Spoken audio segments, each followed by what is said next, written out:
নমস্কাৰ অসমবাসী তথা মোৰ দেশৰ মৰমৰ নাগৰিকসকল 2027 বৰ্ষৰ লোকপিয়লৰ গণনাকাৰী বিষয়াৰ পবিত্ৰ দায়িত্ব লৈ মই আপোনালোকৰ কাষলৈ আহিছোঁ। আজি মই আপোনালোকৰ লগত আলোচনা কৰিবলৈ আহিছোঁ আমাৰ দেশৰ এখন সঠিক ভৱিষ্যত গঢ়ি তোলাৰ সৰ্ববৃহৎ ৰাষ্ট্ৰীয় অভিযান লোকপিয়ল 27ৰ বিষয়ে। আপোনালোকে যিহেতু আমাক সদায় মৰম আৰু আদৰ জনাই আহিছে, আশা কৰোঁ এই মহা অভিযানটোতো আপোনালোকে তাৰ ব্যতিক্ৰম নকৰি আমাক সম্পূৰ্ণ সহযোগিতা আগবঢ়াব। প্ৰথমে আহক জানো আচলতে লোকপিয়ল কি। দেশৰ প্ৰতিগৰাকী নাগৰিকৰ আমাৰ সমাজৰ এখন প্ৰকৃত প্ৰতিচ্ছবি তৈয়াৰ কৰা এক বৈজ্ঞানিক প্ৰক্ৰিয়া। আপোনাৰ অঞ্চলত কিমানখন বিদ্যালয়, চিকিৎসালয়, পকী পথ বা খোৱা পানীৰ প্ৰকল্পৰ প্ৰয়োজন, সেই সঠিক পৰিকল্পনা কৰাৰ মূল ভিত্তি হৈছে এই লোকপিয়ল। চৰকাৰী আঁচনিসমূহ, যোজনাৰ পকী ঘৰ বা অন্যান্য জনকল্যাণমূলক সাহায্য প্ৰকৃততে যোগ্য প্ৰাৰ্থীৰ কাষ পায়, তাৰ বাবে সঠিক তথ্য অতি আৱশ্যক। এয়া কেৱল কিছুমান সংখ্যাৰ হিচাপ নহয়, এয়া হৈছে আমাৰ প্ৰতিজন নাগৰিকৰ অধিকাৰ আৰু বিকাশৰ মূল চাবিকাঠি। যেতিয়া মই বা আমাৰ দলৰ কোনো গণনাকাৰী বিষয়া আপোনাৰ ঘৰৰ দুৱাৰদলিত উপস্থিত হ'ম, আপোনালোক অলপো শংকিত নহ'ব। আমি কেৱল কিছুমান অতি সাধাৰণ কিন্তু গুৰুত্বপূৰ্ণ তথ্য সংগ্ৰহ কৰিম। আপোনালোকে পৰিয়ালৰ সকলো সদস্যৰ আৰু আপোনাৰ বাসগৃহটোৰ স্বৰূপ, যেনে নিজৰ ঘৰ নে ভাড়াঘৰ আৰু তাত ব্যৱহৃত মৌলিক সুবিধাৰ বিষয়ে সঠিক তথ্য আমাক দিব লাগিব। মই জানো বিভিন্ন ভুল বা উৰা বাতৰি বিয়পি ফুৰে, কিন্তু লোকপিয়লৰ সময়ত সংগ্ৰহ কৰা প্ৰতিটো তথ্য সম্পূৰ্ণৰূপে সুৰক্ষিত আৰু গোপনীয় হৈ থাকে। আমাৰ হাতত চৰকাৰী পৰিচয় পত্ৰ আৰু প্ৰামাণিক নথিপত্ৰ থাকে। আপুনি সদায় আমাক পৰিচয় পত্ৰ চাইহে ঘৰৰ ভিতৰলৈ আমন্ত্ৰণ জনাব। বন্ধুসকল, আমি সকলোৱে মিলি যদি আজি সঠিক তথ্য দিওঁ, তেন্তে কাইলৈ আমাৰ সন্তানৰ বাবে এখন সুন্দৰ আৰু উন্নত সমাজ গঢ়ি উঠিব। আমাৰ এই সৰু সহযোগিতাখিনিয়েই আমাৰ ৰাজ্য তথা দেশৰ অনাগত দিনৰ ডাঙৰ পৰিৱৰ্তন আনিব। আহক 2027 বৰ্ষৰ লোকপিয়লক আমি সকলোৱে হাতত হাত মিলাই আগবাঢ়ি আহোঁ। গণনাকাৰী আহিলে হাঁহিমুখে স্বাগতম জনাওক। জয় আই অসম, জয় ভাৰত। এতিয়া আহোঁ গণনাকাৰী বিষয়াসকলে সুধিব আৰু আপোনালোকে উত্তৰ দিবলগীয়া প্ৰশ্নোত্তৰসমূহৰ মাজলৈ। মুঠ 34টা প্ৰশ্নৰ 1, 2, 3 আৰু 9 নম্বৰ প্ৰশ্নকেইটা গণনাকাৰী বিষয়াসকলৰ বাবেহে। এই প্ৰশ্নবোৰ গৃহৰ বাবেহে। 4 নম্বৰ প্ৰশ্নটো হৈছে মজিয়াৰ প্ৰধান নিৰ্মাণ সামগ্ৰী। 1 মাটি, 2 কাঠ, 3 পোৰা ইটা, 4 শিল, 5 চিমেণ্ট, 6 মজিয়া টাইলছ আৰু 7 নম্বৰ অন্যান্য হ'ব পাৰে। প্ৰশ্ন 5টো হৈছে বেৰৰ প্ৰধান নিৰ্মাণ সামগ্ৰী। 1 হৈছে ঘাঁহ, খেৰ, বাঁহ আদি, 2 প্লাষ্টিক পলিথিন, 3 মাটি নোপোৱা ইটা, 4 কাঠ, 5 গাঁথনি নকৰা শিল, 6 গাঁথনি কৰা শিল, 7 টিনপাত, ধাতুৰ চিট, এছবেষ্টাছ, 8 পোৰা ইটা, 9 কংক্ৰিট আৰু 10 বা 0 অন্যান্য। প্ৰশ্ন 6 হৈছে ছালৰ প্ৰধান নিৰ্মাণ সামগ্ৰী। ঘাঁহ, খেৰ, বাঁহ, কাঠ, মাটি আদি হ'ব পাৰে। 2 নম্বৰতে হ'ব পাৰে প্লাষ্টিক বা পলিথিন। 3 নম্বৰ হাতে সজা টাইলছ, 4 নম্বৰ যন্ত্ৰত সজা টাইলছ, 5 নম্বৰ পোৰা ইটা, 6 নম্বৰ শিল, 7 নম্বৰ স্লেট, 8 নম্বৰ টিনপাত, ধাতুৰ চিট, এছবেষ্টাছ চিট, 9 কংক্ৰিট আৰু 10 নম্বৰ বা 0 হৈছে অন্যান্য। আপোনালোকে যিটো হয় সেইটো গণনাকাৰী বিষয়াক জনাব। 7 নম্বৰ প্ৰশ্ন হৈছে লোকপিয়ল গৃহ ব্যৱহাৰৰ নিশ্চিতকৰণ। 1 বাসগৃহ, 2 বাসগৃহৰো অন্য ব্যৱহাৰ, মানে যদি সেইখন ঘৰত মানুহ থকাৰ বাদেও বেলেগ কামত ব্যৱহাৰ কৰে তেতিয়া বাসগৃহ অন্য ব্যৱহাৰ। এই সকলোকেইটা প্ৰশ্ন গণনাকাৰীয়ে নিজে চাই ল'ব, গতিকে আপোনালোকে চিন্তা কৰিব নালাগে ইমান। 3 নম্বৰ দোকান, কাৰ্যালয়, 4 নম্বৰ বিদ্যালয়, মহাবিদ্যালয় আদি, 5 নম্বৰ হোটেল, লজ, অতিথিশালা আদি, 6 চিকিৎসালয়, চিকিৎসা কেন্দ্ৰ আদি, 7 কাৰখানা, কৰ্মশালা, কাম কৰা চালি আদি, 8 উপাসনাৰ স্থান, 9 বাসগৃহৰ বাদে অন্য ব্যৱহাৰ আৰু 10 বা 0 হৈছে খালী। প্ৰশ্ন 8 এই লোকপিয়ল গৃহটোৰ অৱস্থা, মানে ঘৰটোৰ অৱস্থাটো কি সেইটো সুধিছে, ভাল বা বাসোপযোগী বা জৰাজীৰ্ণ। প্ৰশ্ন 9 গণনাকাৰী বিষয়াসকলৰ বাবে, এইটো তেওঁলোকে নিজে চাই ল'ব। প্ৰশ্ন 10 হৈছে পৰিয়ালটোত বাস কৰা লোকৰ মুঠ সংখ্যা কিমান। আৰু প্ৰশ্ন 11 হৈছে পৰিয়ালটোৰ মুৰব্বীজনৰ নাম কি। মুৰব্বীজনৰ নামটো শুদ্ধ কৰি দিব।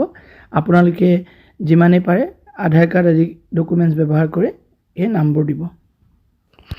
12 নম্বৰটো হৈছে পৰিয়ালজনৰ মুৰব্বীৰ পুৰুষ নে মহিলা বা ট্ৰেন্সজেণ্ডাৰ সেইটো জনাব দিছে। তাৰপিছত প্ৰশ্ন 13ত আছে অনুসূচিত জাতি বা অনুসূচিত জনজাতি, SC নে ST বা অন্যান্য, OBCও হ'ব পাৰে বা জেনেৰেল হ'লে জেনেৰেল বুলি ক'ব। 14 নম্বৰটো হৈছে ঘৰটো কাৰ নামত আছে, নে নিজা নে ভাড়া কিন্তু নিজা ঘৰ নহয় বা অন্যান্য। 15 নম্বৰটো হৈছে ঘৰটোত বাস কৰা মুঠ কোঠাৰ সংখ্যা, আপোনালোকৰ ঘৰটোত কিমানটা কোঠা আছে সেইটো জনাব। ইয়াতে আপোনাৰ নাহিব বাথৰুমটো আৰু আপোনাৰ কিটচেনটো। 16 নম্বৰটো আছে পৰিয়ালটোত বাস কৰা মুঠ বিবাহিত দম্পতীৰ সংখ্যা কিমান, কাপল কিমান আছে সেইটো জনাব লাগিব। প্ৰশ্ন 17 হৈছে খোৱাপানীৰ প্ৰধান উৎস কিহৰ পৰা পায়, আপোনালোকে এই অপশ্যনবিলাক চাই যাব। 18 নম্বৰটো তেনেকৈ প্ৰাপ্ত খোৱাপানীৰ উৎস মানে চৌহদৰ ভিতৰত আছে নে চৌহদৰ বাহিৰত আছে বা চৌহদৰ ওচৰত আছে। প্ৰশ্ন 19টো হৈছে পোহৰৰ প্ৰধান উৎস, বিজুলী, কাৰেণ্টৰ থ্ৰুদি পাইছে বা কেৰাচিন, আজিকালি ছ'লাৰ লগাই বহুতে, গতিকে ছ'লাৰো হ'ব পাৰে, সৌৰশক্তি, অন্য তেল বা অন্যান্য পোহৰৰ ব্যৱস্থা নাই। এই গোটেইকেইটাৰ ভিতৰত যিটো হয় সেইটো জনাব। তাৰপিছত 20 নম্বৰ হৈছে শৌচালয়ৰ উপলব্ধতা, যদি আছে তেন্তে কেৱল পৰিয়ালৰ বাবে ব্যৱহাৰ কৰে নে কি আছে সেইটো চাই ল'ব, আৰু যদি নাই বুলিয়ে দিব মুকলি ঠাই হ'লে। তাৰপিছত 21 নম্বৰ হৈছে শৌচালয়ৰ প্ৰকাৰ, এই প্ৰকাৰকেইটা চাওক। যান্ত্ৰিকভাৱে পানী জ্বলা ব্যৱস্থাযুক্ত শৌচালয়, ইয়াত যি আছে পঢ়ি ল'ব, পঢ়ি পেলাই আপুনি যিটো হয় সেইটো জনাব। প্ৰশ্ন 22 হৈছে পেলনীয়া পানী যোৱা নলাৰ সংযোগ, ঢাকনি থকা নলা, ঢাকনি নথকা নলা, নলা নাই। যদি নলা আছে তেন্তে নলা আছে বুলি ক'ব, যদি নলা ঢাকনি নাই ঢাকনি নথকা নলা বুলি ক'ব, আৰু নলা নাথাকিলে নাই বুলিয়ে ক'ব। 23টো হৈছে চৌহদৰ ভিতৰত গা ধোৱা ব্যৱস্থা, অপশ্যনবিলাক আপোনালোকে চাই ল'ব এটা এটাকৈ। 24টো ৰান্ধনি ঘৰৰ ব্যৱস্থা আৰু LPG PNGৰ সংযোগ, এইকেইটা অপশ্যনকেইটা চাব লাহে ধীৰে ৰাখি। 25 নম্বৰ ৰন্ধনত ব্যৱহৃত প্ৰধান ইন্ধন, অপশ্যনকেইটা ৰাখি আপোনালোকে চাই ল'ব। 26 নম্বৰ হৈছে ৰেডিঅ' বা ট্ৰানজিষ্টৰ আছে নেকি, যদি আছে তেনে কোনটো হ'ব সেইটো দিব, আৰু যদি নাথাকিলে নাই বুলি জনাব। ঠিক সেইদৰে দূৰদৰ্শন মানে TV আছেনে নাই সুধিছে, যদি আছে জনাব, আৰু নাথাকিলে 5 নম্বৰটো নাই বুলি জানিব। প্ৰশ্ন 28 ইণ্টাৰনেটৰ উপলব্ধতা, যদি আছে মোবাইলত আছে নে লেপটপত আছে নে অন্য মাধ্যমত আছে সেইটো জনাব, আৰু নাথাকিলে নাই বুলি জনাব। 29 নম্বৰটো হৈছে লেপটপ বা কম্পিউটাৰ, যদি আছে বুলি জনাব, নাথাকিলে নাই।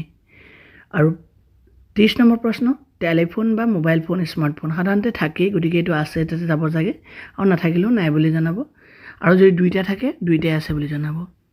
প্ৰশ্ন 31 চাইকেল আৰু স্কুটাৰ, মটৰ চাইকেল, মপেড, এইকেইটা অপশ্যনকেইটা ভালকৈ চাব, কাৰণ 1 নম্বৰত চাইকেল আছে, 2 number scooter, motor cycle, moped আছে, 3 নম্বৰ দুইটাই আছে, আৰু 4 নম্বৰ নাই, যিটো হয় সেইটো জনাব।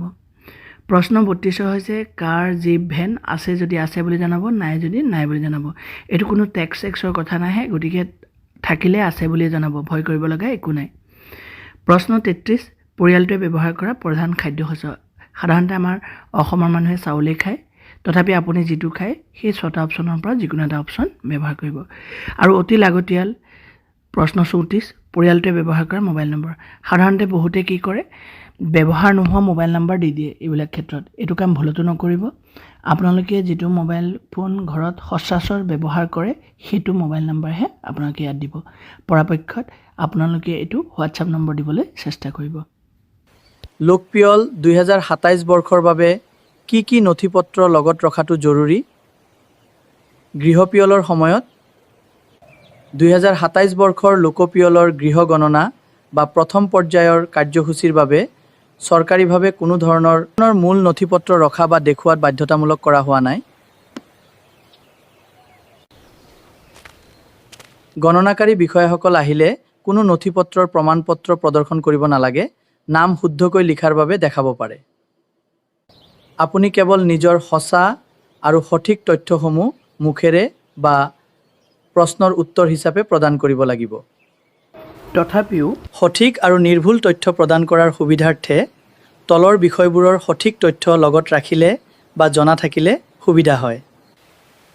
পৰিয়ালৰ সদস্যসকলৰ সঠিক তথ্য, মৌলিক সুবিধাৰ তথ্য, খোৱাপানীৰ উৎস, বিদ্যুতায়ন, শৌচাগাৰৰ সুবিধা আৰু ৰন্ধন গেছ বা ইন্ধনৰ তথ্য।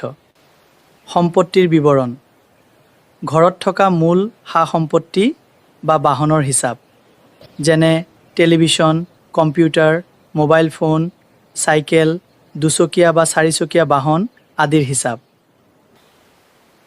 যদি আপুনি অনলাইন স্বগণনা প্ৰক্ৰিয়া সম্পূৰ্ণ কৰিছিল, তেন্তে পৰ্টেলৰ পৰা পোৱা SEID নম্বৰটো গণনাকাৰীক দেখুৱাব পৰাকৈ ৰাখিব পাৰে। কিন্তু পৰিয়ালৰ মুৰব্বীৰ নাম ভুল নহ'বৰ বাবে নথিপত্ৰ দেখুৱাব যাতে নামত কোনো ভুল নহয়। সংক্ষেপে ক'বলৈ গ'লে, এই গণনাৰ বাবে আপোনাৰ কোনো পৰিচয় পত্ৰ নথি দেখুওৱাৰ প্ৰয়োজন নাই। কেৱল গণনাকাৰীয়ে সোধা প্ৰশ্নসমূহৰ সঠিক উত্তৰ দি সহযোগ কৰাটোৱেই যথেষ্ট। সদৌ শেষত পুনৰ লোকপিয়লৰ অভিনন্দন জনালোঁ। ধন্যবাদ।